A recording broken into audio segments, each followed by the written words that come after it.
Hi, my name's Jacintha, and a few weeks ago, I found out my husband was secretly filing for divorce behind my back. But that wasn't even the worst part.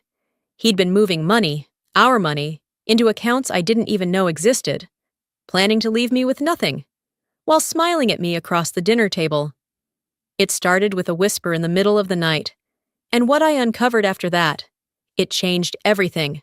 What do you do when the person you trusted most makes you a ghost in your own life? Would you stay silent or strike back?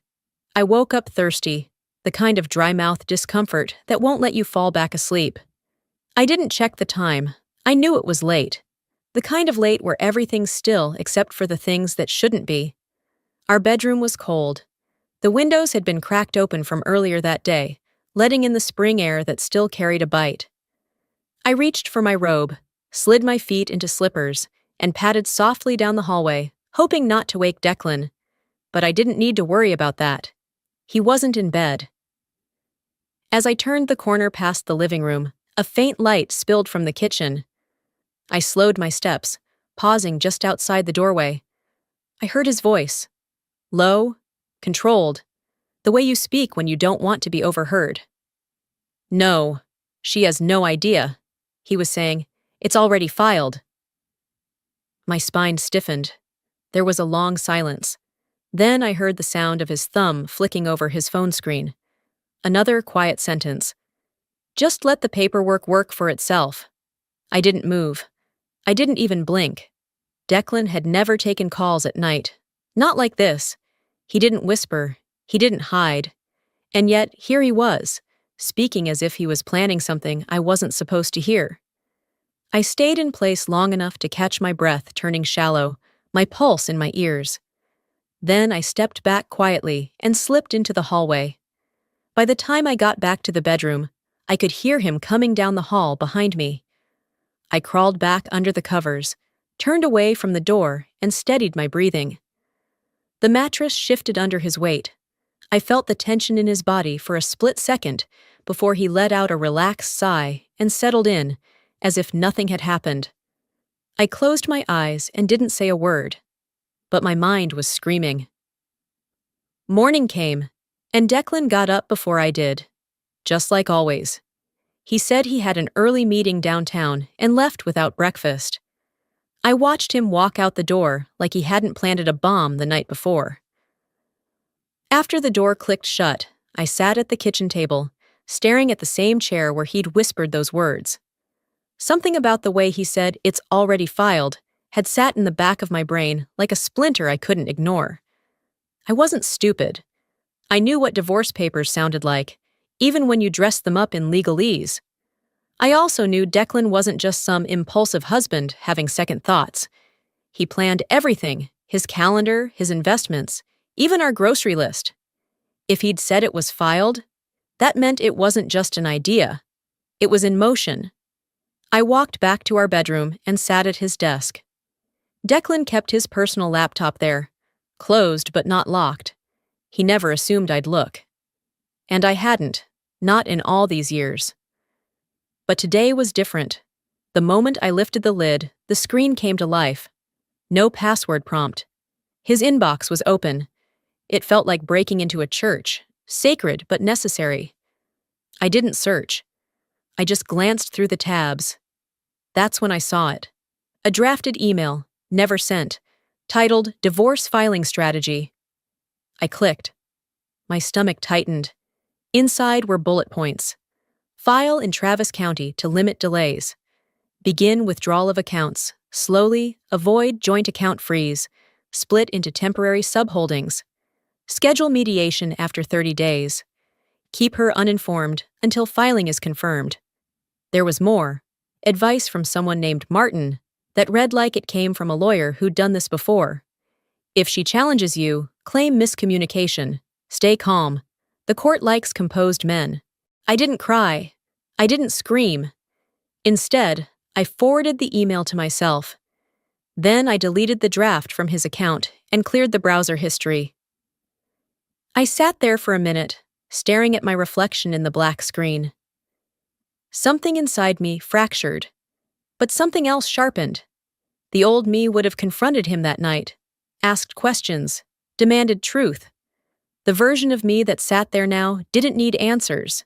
She needed a plan. I wasn't going to fall apart. I wasn't going to give him the satisfaction. He wanted me uninformed. He wanted me off balance. He wanted to outmaneuver me in my own home. But he underestimated the one thing I had over him. I listened. And now, I knew. I didn't sleep much after that night. Even with the bedroom door shut and the windows drawn, I felt exposed, like something sacred had been broken, while I was still pretending to believe in it. By the time the sun came through the blinds, I had already showered, dressed, and made the coffee before Declan stirred.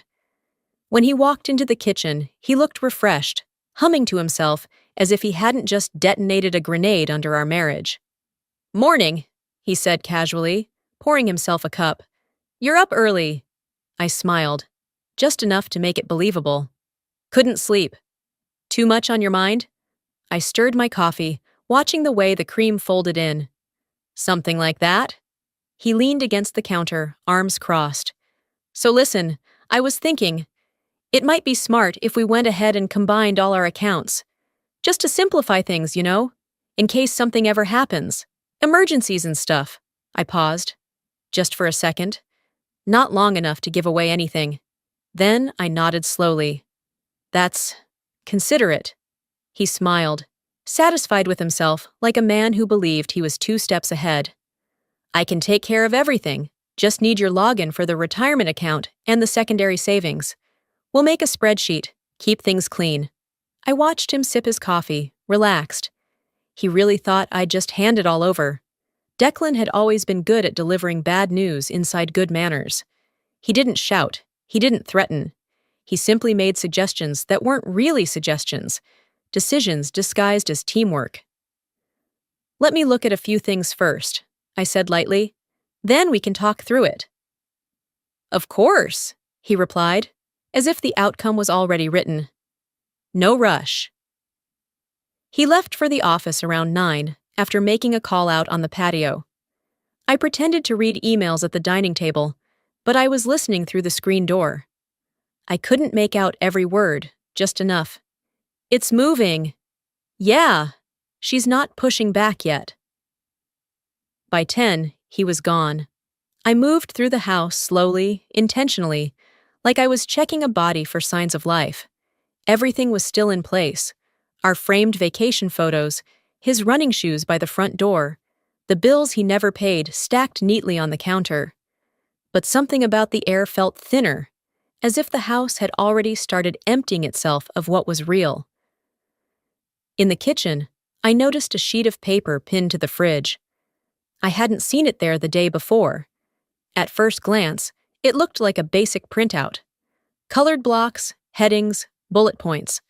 But then I saw the title, Q2 Personal Finance Overview. I pulled it down and sat at the table. Declan had listed out every asset, down to our tax deductions. There was a whole section titled Post-Separation Financial Model. The language was polished, strategic. His IRA, projected returns, health premiums, real estate reallocation.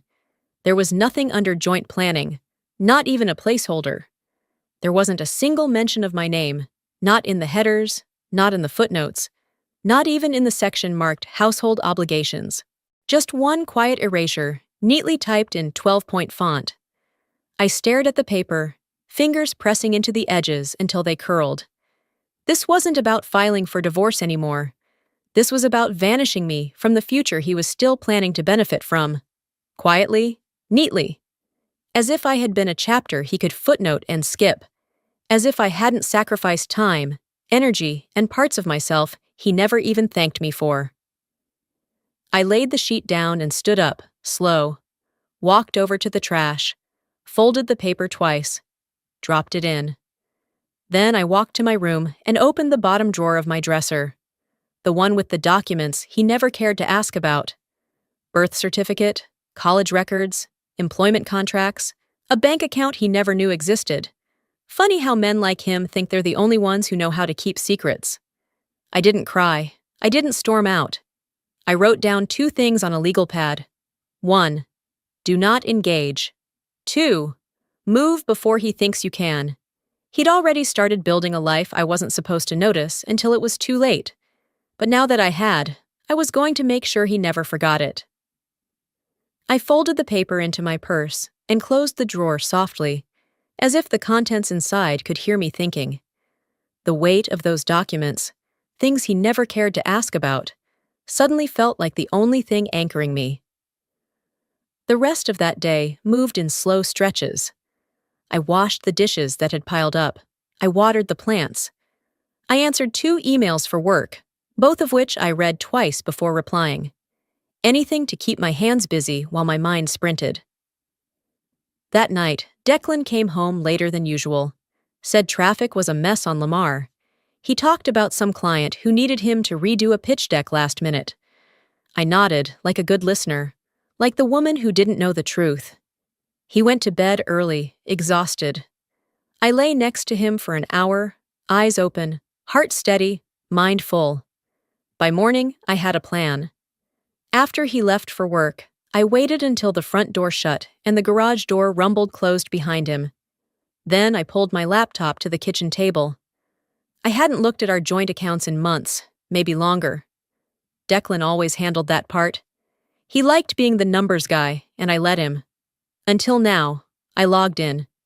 The page loaded slow, like even the internet knew what I was about to see. At first glance, nothing looked wrong. The balance wasn't shockingly low. There weren't any huge red flag withdrawals.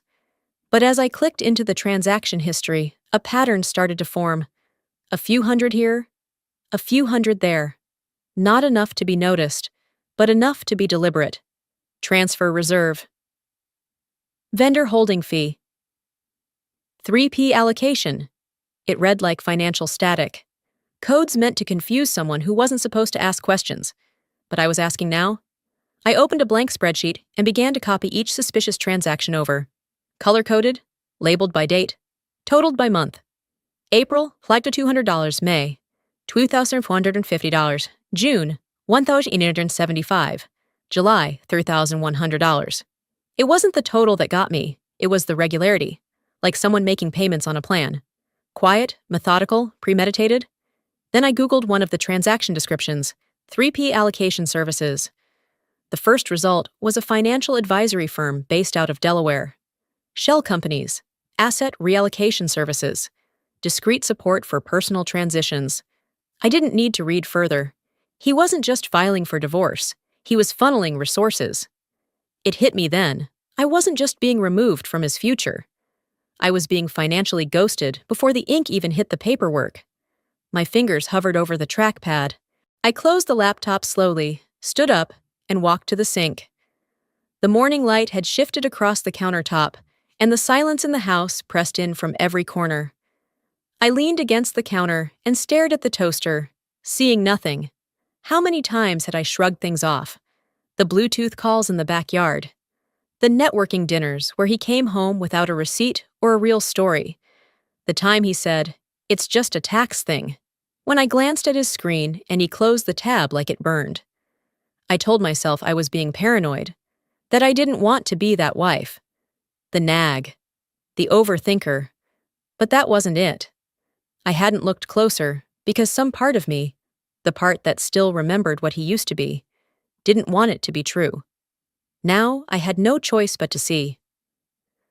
I walked to the garage and sat in the car, phone in hand, not to cry, not to scream, but to think without walls. I pulled out the yellow pad again. Do not engage. Move before he thinks you can. Confirm pattern. Freeze access. I glanced up at the garage shelves, the ones with the bins I packed, the ones he never touched. Inside one was a folder with my personal bank info from back when I managed my own money. I'd closed that account years ago, or so I thought. Turns out, I just stopped using it.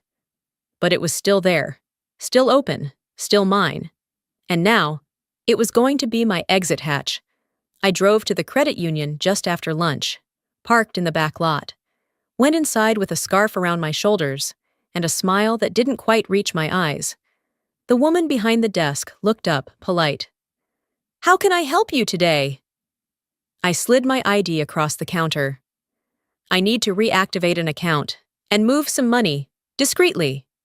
She blinked once, then nodded. Of course, ma'am, let's get started. By the time I left the credit union, the wind had picked up. Not in a stormy way, just enough to remind me things were shifting.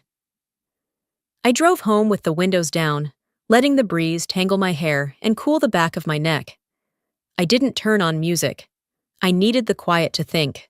The house felt too still when I walked in. I placed my bag on the entry table, kicked off my flats, and made my way to the kitchen. There was a stack of unopened mail near the microwave, credit card offers, lawn service flyers, and one envelope from our bank. I opened it, half thinking it was a statement. It wasn't. Instead, it was a confirmation letter. We received your request to remove Jacintha Greaves from joint checking ending in 82XX. Pending document verification. What request? I didn't send anything. I hadn't authorized a change. My heart didn't race. It went quiet, sharp. I folded the letter, walked straight to my office, and pulled up the voicemail tab on my phone. A call from the bank had come through that morning. I had missed it by 7 minutes. The message was robotic but clear. We're calling to confirm a submitted authorization to remove a party from a shared account. Please contact us immediately to verify. I played the message again, just to be sure. He'd tried to cut me out. Not by yelling, not by fighting, but by signing a few papers and hoping I'd be too late to stop it. I grabbed the house phone, dialed the bank's fraud division, and asked for the account team. 20 minutes later, the account was frozen. A fraud hold was placed, and I'd set alerts for any transaction above $200. I hung up the phone, poured a glass of water, and sat down at the kitchen table. My hands were steady. My breath, even. I wasn't scared. I was past scared. I was reading the manual for a game he thought I didn't know existed. Later that afternoon, I stepped outside to water the front plants. Not because they needed it, but because I needed air. I was halfway through misting the hydrangeas when I heard someone call my name. Hey there, Jacintha! It was Mr. Griggs, our neighbor across the street. Retired, chatty, and a bit nosy, but never rude. He waved from his driveway, walking over in his usual tan hat and cargo shorts. Haven't seen you two in a few days, he said. Thought you might be on vacation or moving. Saw the U-Haul here Tuesday. I blinked. U-Haul? He nodded, sipping from his travel mug. Yeah, came around noon. Young guys moved a few things out the garage. Declan said you were clearing space. Said something about early spring cleaning. I felt the world slow, but my face didn't change. Oh, right. I must have missed it. Thanks for letting me know. He smiled and wandered back toward his driveway. I waved and went back inside, closing the front door quietly behind me. I walked to the garage. The overhead light flickered on. I looked at the shelves where we'd kept backup tools, off-season decorations, and old photo bins. The boxes were gone, not all of them, just the ones labeled cables, winter gear, and MISC office. At first glance, it didn't seem like much, but I knew what was in them. Our external hard drives, backup tax files, his old journals, our first photo albums. He was erasing me one bin at a time. I stood in the middle of the space and realized something chilling. He wasn't just moving forward without me. He was trying to make it look like I'd never been part of it. No fight, no closure, just removal. I walked back inside and texted my lawyer, Faye. Need to talk, urgent, property manipulation. She replied 3 minutes later. Free at 6, I'll call. I leaned against the counter and watched the sun start to dip behind the backyard fence. You don't always notice when someone stops making room for you in their life. Sometimes they do it slowly, by moving your boxes, changing your passwords, writing you out of plans they pretend still include you. But once you see it, once it's visible, you can't unsee it. And I had seen enough. After I hung up with Faye that night, I didn't sleep. Not out of fear. Something colder had taken its place. Something more focused. I spent the next day moving silently through the house, not touching much, but scanning everything. It was like realizing the wallpaper you always liked was covering cracks underneath. Hairline fractures that had been growing longer than you dared admit.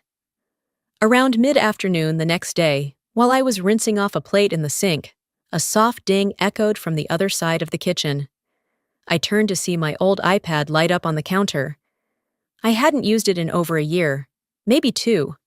I'd only kept it plugged in for access to old files and some photos I never transferred. But now, somehow, it had received a message. I wiped my hands on a dish towel and picked it up. The screen was already awake. No name, just a local area code and one message. She thinks everything's normal. The timing's perfect. My throat tightened. I stared at the words, reading them once, then again, slower. The timing's perfect. I didn't need to guess who she was, or who had sent it. Somewhere out there, Declan was talking about me, about this moment. And whoever he was speaking to thought I was still in the dark. I stood motionless, holding the iPad as if it might bite. Then I did what I'd trained myself to do. I took a screenshot, airdropped it to my secure email folder, and powered the device off. No panic, no meltdown. I placed it face down on the table and sat, letting the silence stretch. It wasn't anger I felt. It was something denser, like lead in the chest. They were watching the clock. I opened my laptop and pulled up my documents. For years, Declan had assumed I wasn't interested in the legal side of anything, that I didn't read the fine print, that I didn't remember the difference between an LLC and an S-corp. He forgot I used to brief attorneys on contract risks in my 20s, that I read faster than I spoke, that I might have chosen silence, but I never chose ignorance. The message had cracked something open, and within the hour, I had a call booked with Faye the next day, just in case. Around 4:45, I left the house. I didn't tell anyone, didn't leave a note. I just drove. I didn't know exactly where I was going until I found myself pulling into the lot of a strip mall near Congress and 7th. CVS sat at the end of the row. I parked facing away from the storefront, the fading sun casting long shadows across the dashboard. I needed a place that wasn't mine. I pulled out my phone and began organizing documents into folders.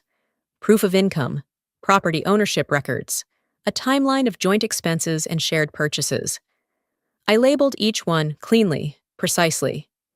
Then the notification came, a DM on LinkedIn, of all places. "Hey, Jacintha, I know it's been years, but I think you need to know something."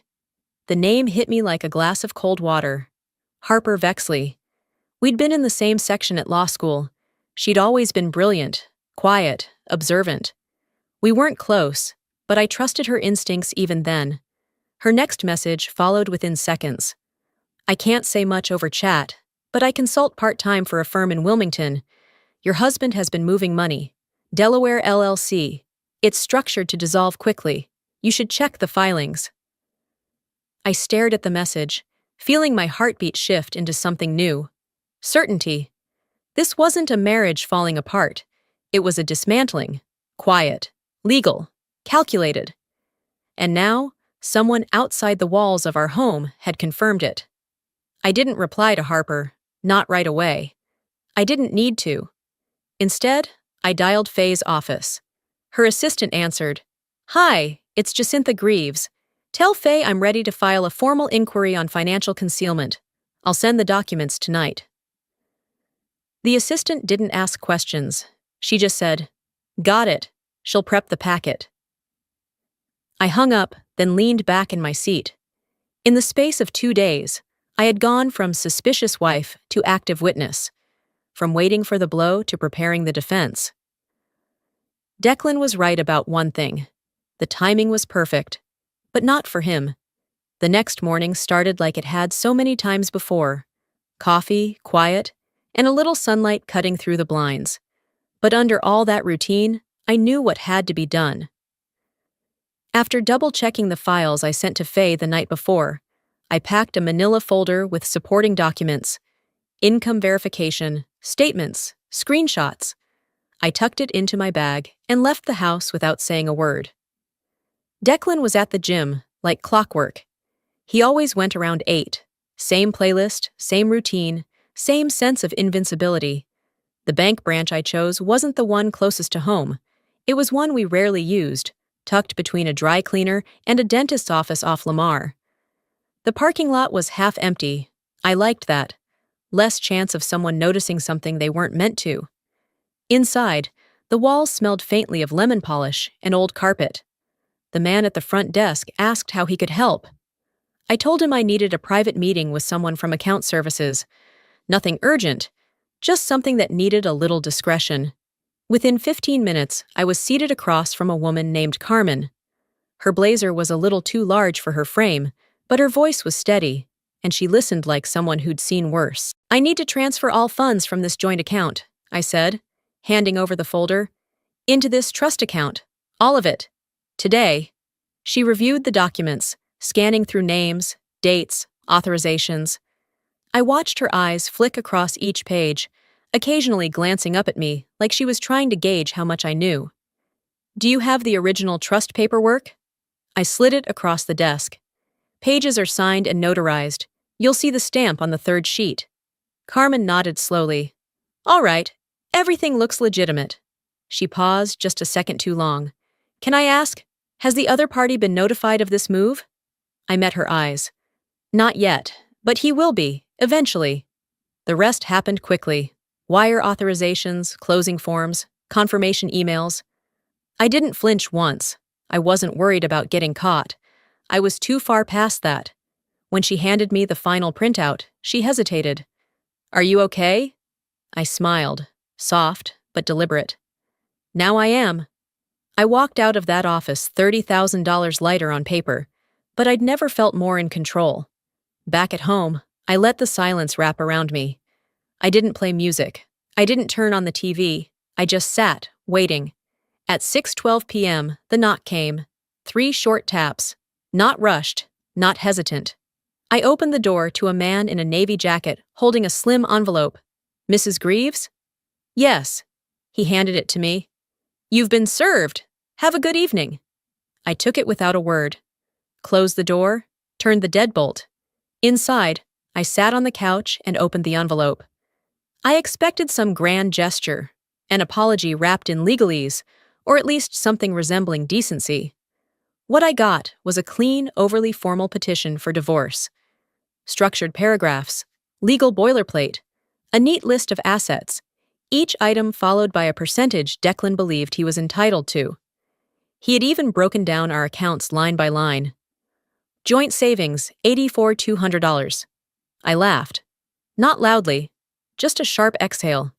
That account, as of 6 hours ago, had exactly $27.44 in it. The rest had been legally moved, with receipts and timestamps to prove it. I pulled out my phone, snapped a photo of the page, and texted it to Faye. Caption: "Filed after, we're clear." She replied instantly. "Perfect. Let him come after what doesn't exist." For the rest of the evening, I didn't read the petition again. I didn't call anyone. I poured myself a glass of water, took off my shoes, and folded laundry like nothing had changed. But everything had. This wasn't a story about being blindsided anymore. This was the part where the person you underestimated quietly takes control of the narrative. He thought he had outpaced me. He thought he moved first. He forgot I was raised to see silence not as surrender, but as setup.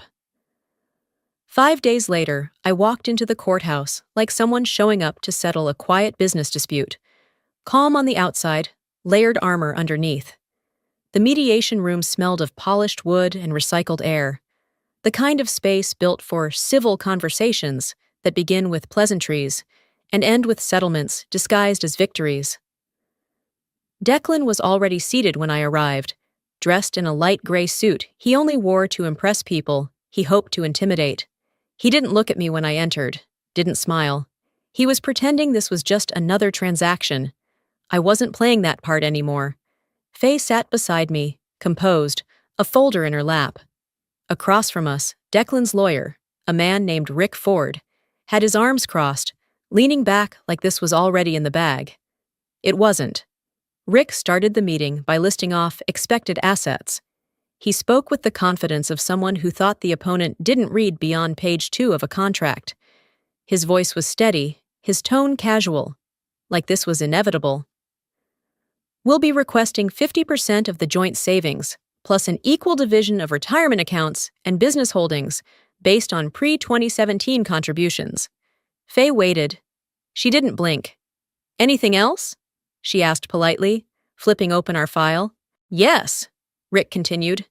Since Mrs. Greaves hasn't contested the petition, we're also seeking ownership of the condo.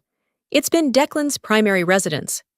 That's not accurate, Faye cut in, still sounding pleasant. The condo is a marital asset, but more importantly, the accounts you're referring to have already been lawfully moved, 3 weeks before your client filed. She placed a packet in the center of the table, neatly bound, stamped, time-coded. Rick looked up, confused. Excuse me? Declan shifted, his expression hardening. Faye didn't flinch. My client executed a full transfer of her legally entitled share of marital funds into a protected trust, all within the bounds of Texas community property law. She acted before your client filed, which means there's nothing for him to claim from those accounts. Silence, long enough to feel like something cracked. Declan's jaw tightened. I saw it then, the first flicker of awareness that he was behind. Not ahead, not in control. Rick flipped through the pages, skimming the stamps. These were filed on April 8th? Correct. That was weeks before. Yes, Faye said gently. It was. Across the table, Declan's fingers curled into his palm. He didn't speak. He didn't need to. His face said enough. But that wasn't the only surprise we brought. Inez Calderon entered the room 10 minutes later, crisp blouse, tablet in hand. A forensic accountant Faye had worked with on other cases.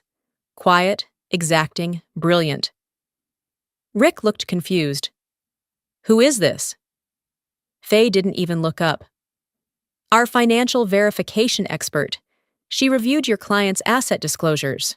We had some concerns. Inez tapped her screen. The account listed under Independent Holdings, account ending in 9413, didn't exist on the date of filing. It was opened 2 weeks later and backdated internally to avoid scrutiny. That's illegal. Declan finally broke his silence. That's not true, he said flatly. That account was created in March. Inez didn't blink. No, it wasn't. She slid a printed copy of the bank metadata across the table. I verified directly with the institution. Timestamp logs are immutable. Whoever helped you file those numbers either didn't check or assumed no one would. Rick pulled the documents toward him, frowning. The mediator, a woman in her 60s, with a look that said she'd seen this dance too many times, leaned forward. We'll need a recess, Rick muttered. Faye gave a courteous nod. Of course. As we stepped into the hallway, Declan followed a few steps behind. When he caught up, he leaned in, voice low but tight. You really think this makes you the winner? I turned to him calmly. I think it makes me someone you'll stop underestimating. He smirked, but it didn't reach his eyes. You're making this uglier than it needs to be. That word, ugly, almost made me laugh. As if what he'd done was clean. As if financial manipulation, hidden accounts, and silent erasure were somehow gentlemanly. I didn't respond. Not because I was afraid, but because nothing I could say would teach him what the consequences already had. Back inside, the room was colder. Rick was quieter. Declan had gone pale. The rest of the session moved slowly. They asked for time to review. Faye agreed. We didn't rush. When it ended, no one smiled. No handshakes, no goodbyes. Just me walking out of the courthouse, shoulders straight, head clear. That was the day the mask slipped. Not just for him, but for me too. Because for the first time, the people in the room didn't see me as someone fragile or passive. They saw me as the one who'd already planned for this moment, while everyone else was still writing the opening argument. The morning after mediation, I woke up to an email from Faye. The subject line read, "Settlement proposal attached." I didn't open it right away. I got dressed first, slowly. I made coffee, wiped down the kitchen counter, and watched a squirrel dart along the back fence, completely unaware of what it meant to be cornered. When I finally opened the email, the attachment was as expected. Polished, careful, full of assumptions.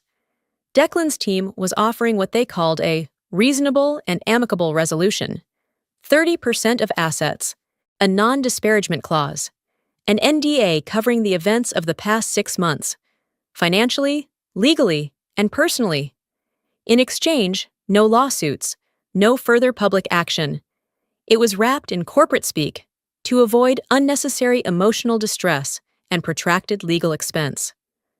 I sat at the dining table and read the last page 3 times. Then I closed my laptop, walked to the sliding door, and stepped out onto the porch. The sun was just high enough to sting the corner of my eyes. I stood there, letting it hit my face, steadying myself in the stillness. This wasn't peace. It was hush money. Declan didn't want resolution. He wanted quiet, clean hands. A way to say, she agreed, so that the version of the story he'd already started selling wouldn't unravel.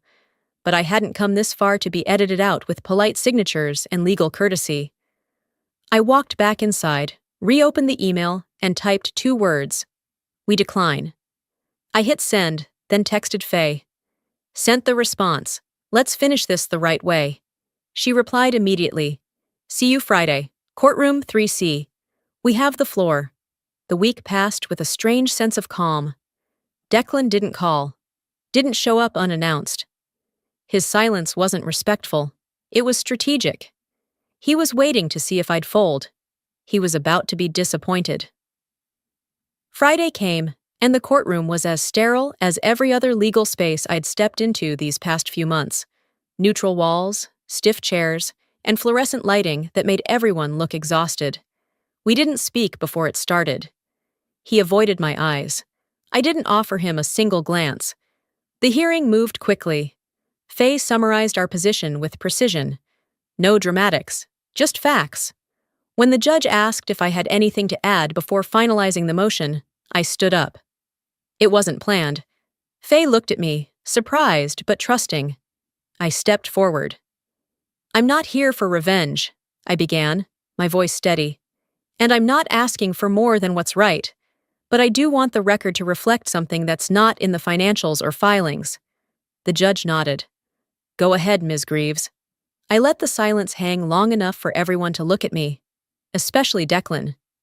Next time you want to erase a woman quietly, I said, pausing just enough, try someone who hasn't already learned how to disappear. The room went still. Even the clerk stopped typing. I turned and walked back to my seat. No one said a word. The judge cleared her throat, gave a firm nod, and brought the gavel down. Motion approved. Just like that, it was over. No fireworks, no dramatic exits. Just the sound of legal closure and Declan not looking up as I passed him in the aisle. On the drive home, I didn't cry. I didn't even turn on the radio. The only sound was the hum of tires and the wind pushing against the windows. When I pulled into the driveway, I parked and stayed seated for a while. The house looked different now. Still mine, but not the same. And maybe that was the point. I went inside, changed out of my courtroom dress, and put a kettle on. While the water boiled, I opened a blank document on my laptop. I titled it, What No One Tells You About Leaving Quietly. I didn't write anything yet. I just stared at the blinking cursor. Because sometimes, winning doesn't feel like celebration. Sometimes it feels like a deep breath after holding it for too long. And sometimes the loudest thing you can do is walk away, while they're still waiting for you to break. 2 weeks passed, though I stopped counting after the first few days. It was easier that way.